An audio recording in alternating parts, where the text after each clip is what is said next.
Mga kababayan, ako ay 83 taong gulang ngunit mas malakas pa ako kaysa sa aking apo na nasa 20s. Gayun pa man hindi ko kinakain ang karneng baka kahit isang beses sa isang buwan. Magandang araw po sa inyong lahat. Ako si Dr.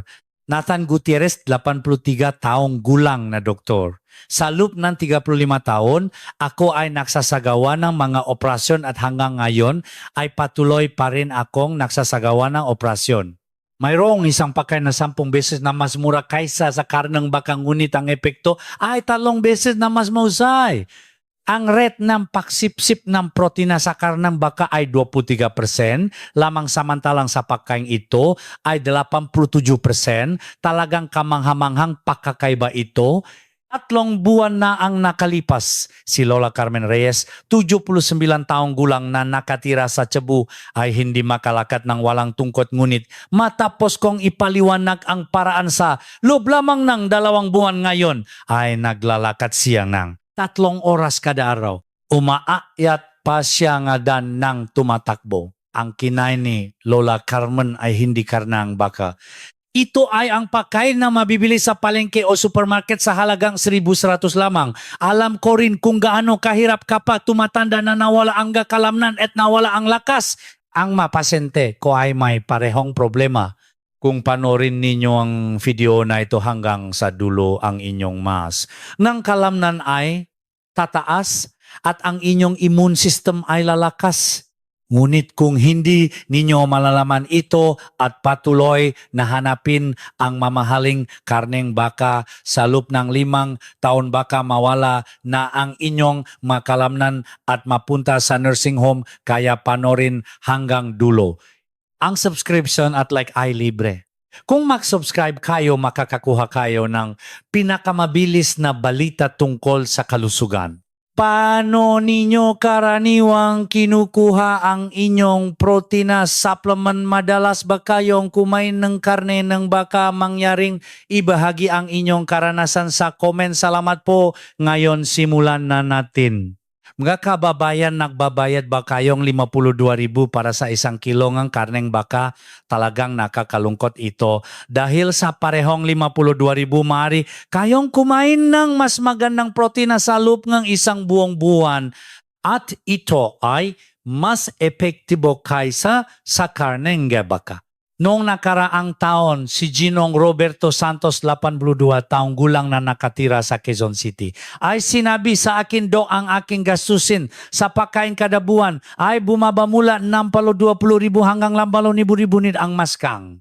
Kalamnan ay na-double pa. 5 taon na ang nakalipas ay gumagamit siyang wheelchair ngunit ngayon ay naglalaro na siyang golf. Si Ginong Santos ay isang retired executive ng isang malaking kumpanya. Hindi siya kulang sa pera kaya hindi makabiling mamahaling baka. Ngunit bakit niya itinigil ang pagkain na baka? May dahilan ito. Ang rate na pagsipsip na protina sa karne na baka ay 23 lamang. Kahit 100 gramo ang kainin ninyo, 23 gramo lamang ang aktual na nasisipsip ng katawan. Ang natitirang 77 gramo ay nasasayang lamang. Ngunit ang pagkaing ipapaliwanag ko ay may 87% absorption rate. Sa parehong 100 gramo, 87 gramo ay nagiging kalamnan. Mas kamangha-mangha ang presyo. Kung ang 100 gramo ng premium beef ay 5,200, ang pagkain ito ay 5,10 lamang sa 100 gramo, 1/10 ng presyo at mabibili ito saan man sa supermarket. Madali rin ang pagluluto, 10 minuto lamang. Si Lola Carmen Reyes sa Cebu ay dahil sa pagkain ito ay naiwan na ang tungkot at naglalakad ng 3 oras. May dahilan ang medical community kung bakit nila itinatago ito. Dahil sa lobbying ng industriya ng karnang baka. Kung malaman ng publiko ang katotohanan, malalaking epekto ito sa industriyang livestock. Ang pagkain iyon ay isda. Oo, tama, isda ito. Ngunit hindi lahat ng isda ay mabuti. Sa aking 35 taong pananaliksik na tukoy ko ang 5 espesyal na uri ng isda. Kung malalaman ninyo ang 5 ito hindi, na kayo mag-alala tungkol sa mas ng kalamnan hindi, na kayo mag-alala tungkol sa nursing home at mabubuhay, kayong malusok habang buhay, ipapahaya ko ang makahangahangang lihim mula sa 5 hanggang 1 at lalong-lalo na ang una ay talagang nakakagulat. Maari pa nitong ibalik ang kalusugan ng utak, kaya simula sa 5, ang 5 ay ang makrel. Mga kababayan, makano ang isang piraso ng makrel sa supermarket? Karaniwan ay 1,100 hanggang 850 lamang. Ngunit alam ba ninyo kung gaano karaming protina ang nasa isang piraso nito hanggang 30 gramo? Upang makakuha ang 30 gramo protina mula sa baka, kailangan ninyong kainin ang 150 gramo. Makano iyon? 3,300. Makrel 3,000, baka 3,300. 5 beses ang pagkakaiba. Noong nakaraang taon, si Lolo Alfredo de la Cruz, 77 taong gulang na nakatira sa Davao, ay pumunta sa akin. Dahil sa diabetes patuloy na nawawala ang kanyang kalamnan. Mahal daw ang baka kaya hindi niya ito madalas kainin. Kaya inirekomenda ko ang makrel. Lolo, kainin ninyo ang 1 piraso ng makrel kada ibang araw. Simple lang, inihaw na may asin. Pagkatapos ng 3 buwan ng siya ay bumalik, talagang nagulat ako. Ang mas ng kalamnan ay tumaas ng 15%. At ang kanyang gastusin sa pagkain kada buwan ay hindi umabot sa 55,000. Sinabi ni Lolo Alfredo, Dok, ngayon ay walang hirap na umaya ng hakdan. Hindi ko alam na ganito kaganda ang makrel. Ano ang lihim ng makrel? Una, ang absorption rate ng protina ay 85%. Hindi may kukumpara sa 23% ng baka.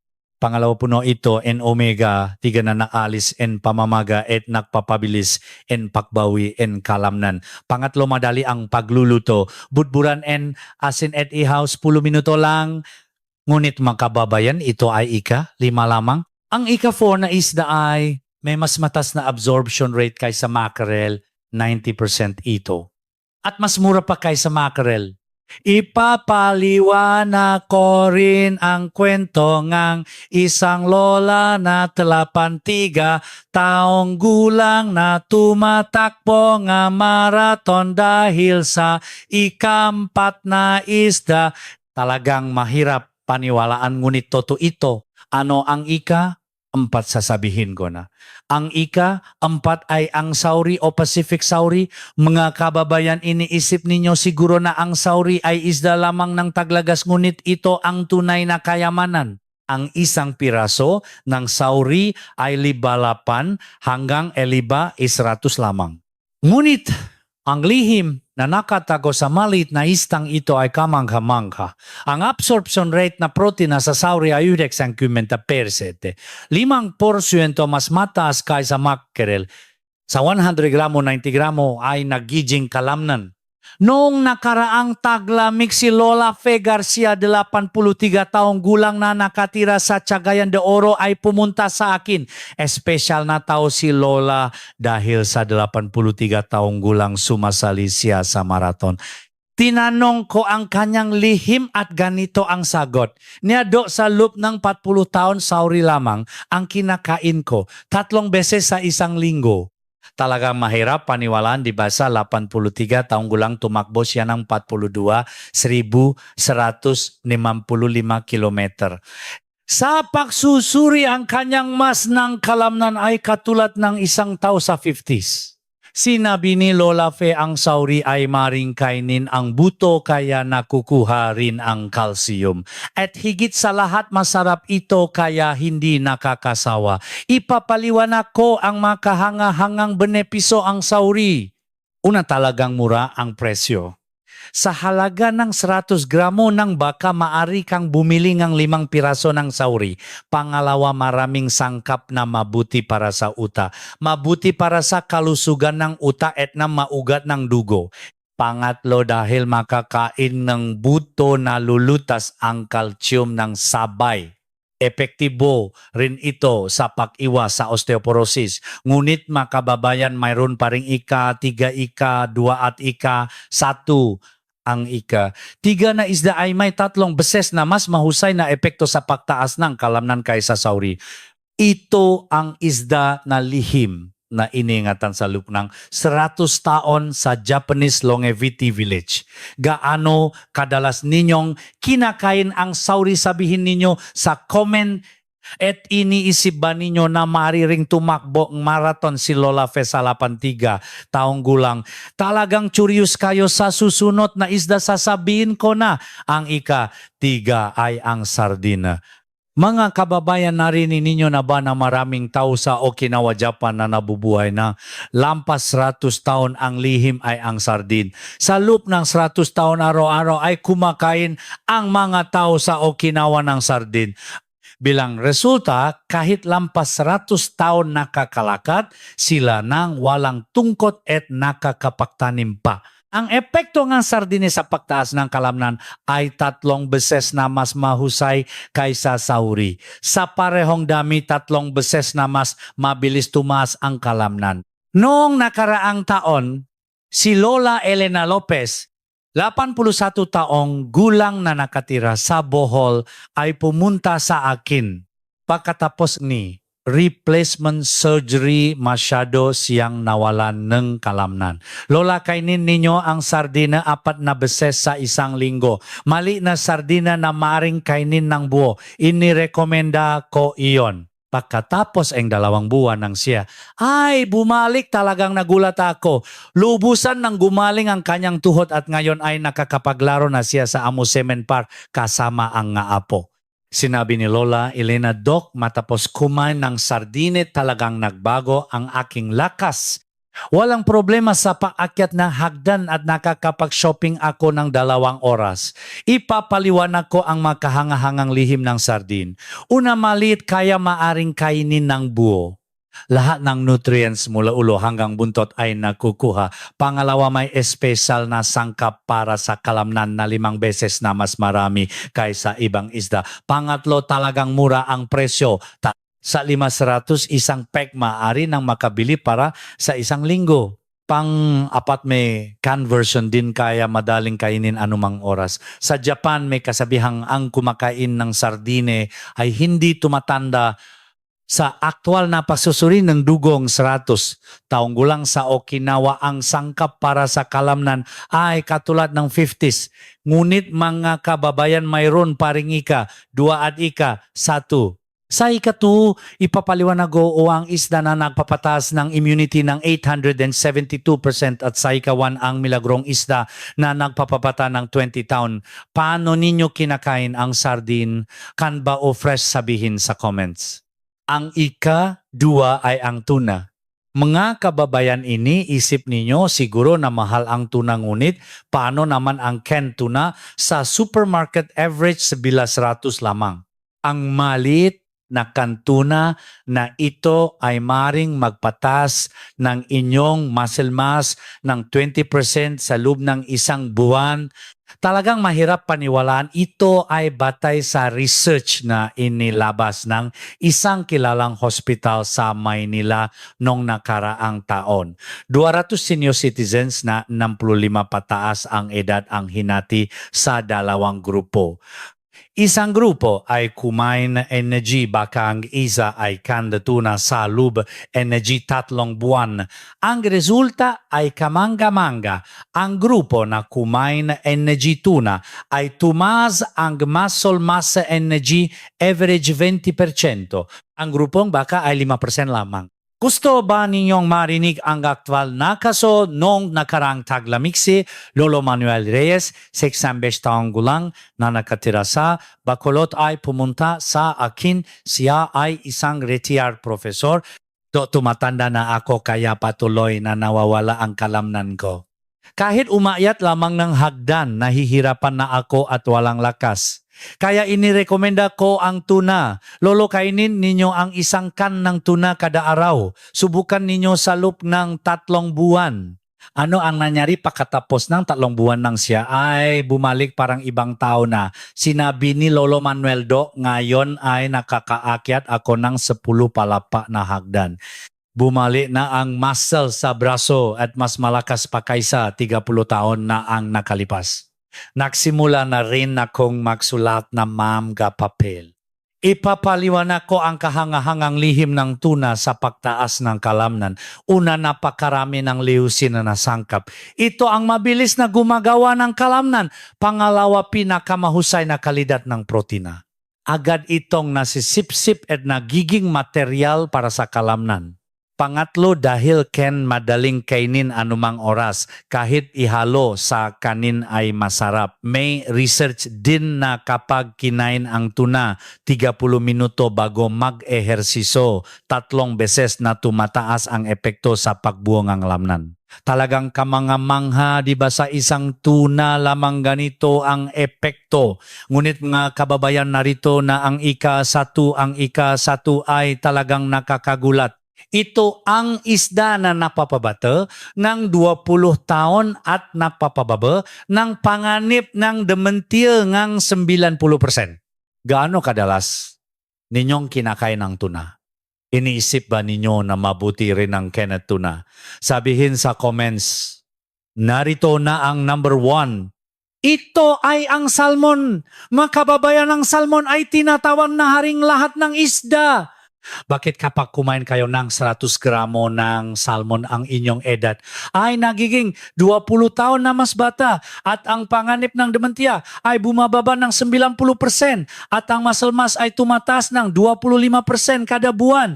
Noong nakaraang taon may kamanghamanghang research na inilabas sa isang universidad sa Cebu.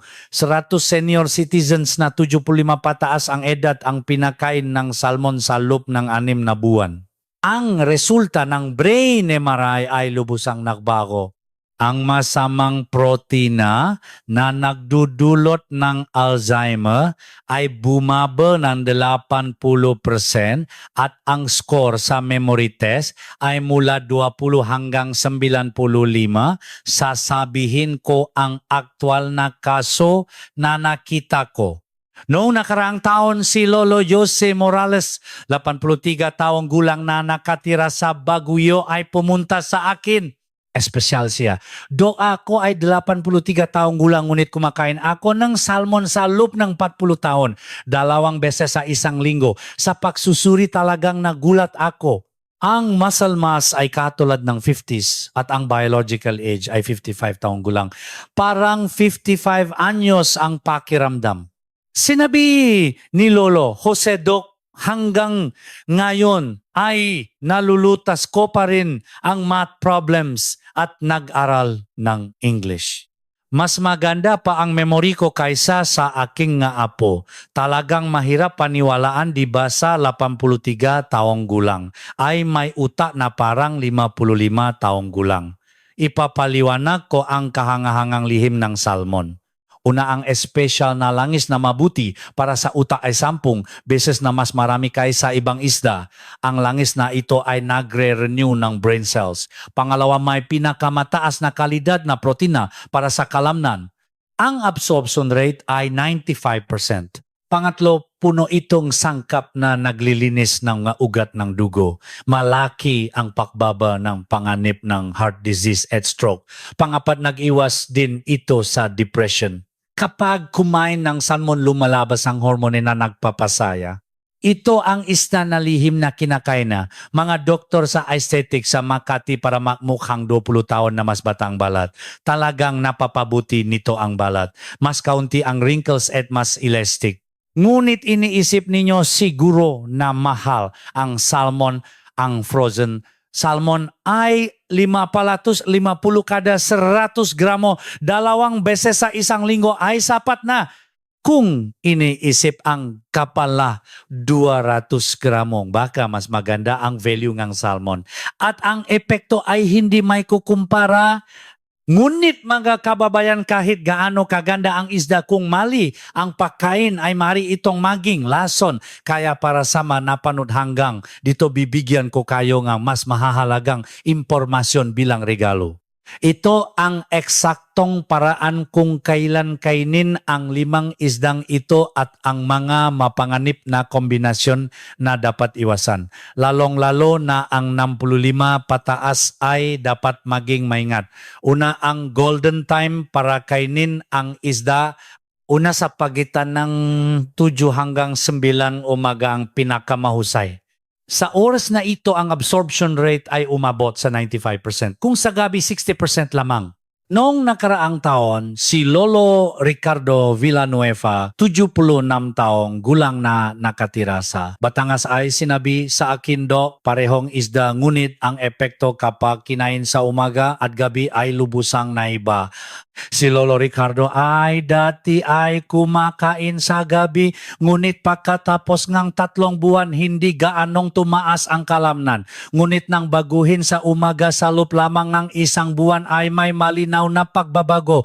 Pangalawa, may mga pagkain na kapag kasabay ng isda ay 3 beses na tumataas ang epekto. Kainin kasama ang broccoli, spinach, carrots at iba pang green vegetables. Tinutulungan ng gulay na ito ang pagsipsip ng protina mula sa isda. At mas mabuti kung kasama ang brown rice. Ang vitamin B sa brown rice ay nagpapabilis ng pagbuo ng kalamnan. Pangatlo, bibigyan ko kayo ng weekly schedule.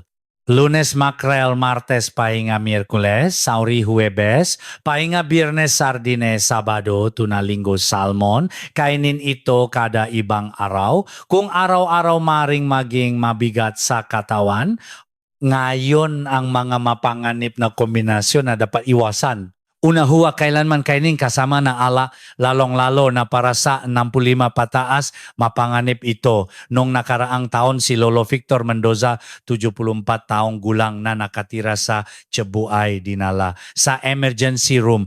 Kumain siya ng salmon habang uminom ng alak at bigla siyang nahimatay. Buti na lang walang malubang problema, ngunit ang liver failures ay mapanganib na mataas. Kapag tumatanda bumababa, ang kakayahang i-metabolize ang alcohol at kapag idinagdag ang matabang isda, malaking pasanin sa atay. Pangalawa, huwag kainin kasama ang gatas o dairy products. Nakakumpetensya ang protina kaya bumababa sa kalahati ang absorption. Pangatlo, huwag uminom ng kape sa loob ng 2 oras pagkatapos kumain. Ang kafe ay nakakabala sa pagsipsip ni iron at maring magdulot ng anemia. At ang pinakamahalagang paraan kapag luluto, dapat lutuin ang isda bago kainin. Kung hilaw, may panganib ng parasites. Lalong-lalo na sa 65 patas na mahinang immune system. Ang pinakamahusay ay inihaw o nilaga. Kung prituhin nasisira ang mabubuting langis, gumamit ng kaunting asin lamang. Kapag tumatanda, bumababa ang kakayahang i-excrete ang asin kaya maring tumas ang blood pressure. Huling paalala bago kainin ang isda, uminom muna enigi isang gibasong gitubigi. Mas maganda ang digestion. At pagkatapos kainin ang isda, huwag umiga sa lubi ni gran 30 minuto. Maglakad-lakad ng makan para makatulong sa digestion. Kung susundin ninyo ang mga pamamarang ito, maaari rin kayong makaroon ng 20s na lakas sa 83 taong gulang. Ngayon alam na ninyo ang lahat ng lihim. Mula sa golden time hanggang sa mapanganib na kombinasyon, ibinahagi ko ang lahat ng aking 35 taong karanasan bilang doktor. Ipinakilala ko ang 5 isda na 10 beses na mas mura kaysa baka, ngunit 3 beses na mas epektibo. Ika, 5 makrel na may kahangahangang value. Ika, 4 sauri na may 90% absorption. Ika, 3 sardina may lihim mula sa Japanese Longevity Village. Ika 2. Tuna na may 20% muscle increase at ika 1. Salmon na may milagrong pagpapabata. At ang golden time na 7 bis 9 am kung saan umaabot sa 95% absorption. Sa gabi ay 60% lamang. Kasama ang green vegetables tulad ng broccoli, spinach, carrots ay 3 beses na tumataas ang epekto. At lahat ng mapanganib na kombinasyon tulad ng ala at gatas ay ipinaliwanag ko na. Ngayon ay nasa inyo na ito. Ang huli kong payo ay huwag lamang itago sa isip ang narinig ninyo ngayon. Magsimula kayo bukas ng umaga. Pagkagising, uminom ng 1 basong tubig at sa pagitan ng 7 to 9 a.m. ay kainin ng isda kasama ang green vegetables tulad ng broccoli o spinach. Mas mabuti kung kasama ang brown rice. Alalahanin ang weekly schedule, Lunes, Makrel, Miyerkules, Sauri, Biyernes, Sardinas, Sabado, Tuna, Linggo, Salmon. Sa ganitong paraan, kada ibang araw sa loop ng isang buwan ay mararamdaman ninyo ang malinaw na pagbabago. At huwag kalimutan, huwag ka sa mga huwag ka sa mga tasoderi, at huwag uminom ng kape sa loop ng 2 oras pagkatapos kumain. Makababayan, talagang buong puso ko ito. Sa 83 taong gulang ang dahilan kung bakit kaya ko pa ring mag-oprang 2 oras araw-araw at mas malakas pa. Sa aking apo na 20s ay dahil sa pamamaraang ito. Si Lola Carmen Reyes sa Cebu na naiwan ng tungkot at naglalakad ng 3 oras. Si Lola Fe Garcia na nakatakbo ng marathon sa 8 Si Lolo Manuel Reyes na muling nagsusulat ng research papers sa 8 Lahat ay dahil sa pamamaraang ito. Sa loop ng 35 taon bilang doktor nakakita, ako ngang napakaraming nakakalungkot na sitwasyon. Ang mataong na pumilit sa baka lamang hanggang mawala ang kalamnan at mapunta sa nursing home, ang makumain ng mamahaling supplements ngunit walang epekto, ang manawalan ng kalusugan dahil sa maling impormasyon. Tuwing nakikita ko sila, nasasaktan ang puso ko. Naisip ko na sana mas maga ko sila napayuhan, kaya sa pagkataong ito ibinahagi ko ang lahat ng alam ko. Dahil sa nais kong kayo ay maging maluso at mabuhay ng matagal, kaya ninyo ito ang edad ay numero lamang. Tulad ng ako na 83 taong gulang ngunit mas malakas sa 20s, mari rin kayong magkaroon ng malusog na pagtanda nang walang pag-alala sa kalamnan o nursing home. Ang subscription at Like ay libre. Kung mag-subscribe kayo, makakakuha kayo ng mas maraming lihim na nakakatulong sa kalusugan ng mas mabilis. Kung maklik kayo, mas maraming tao ang makakakita ng mahalagang impormasyong ito. At manjaring ay share din sa pamilya at kaibigan. Sama-sama tayong maging malusok. Sabihin sa comments ang inyong nga pangako. Magsimula kayo ngayon para sa inyong malusok na pagtanda. Taos puso kong nais na maging malusok kayo lahat. Salamat po.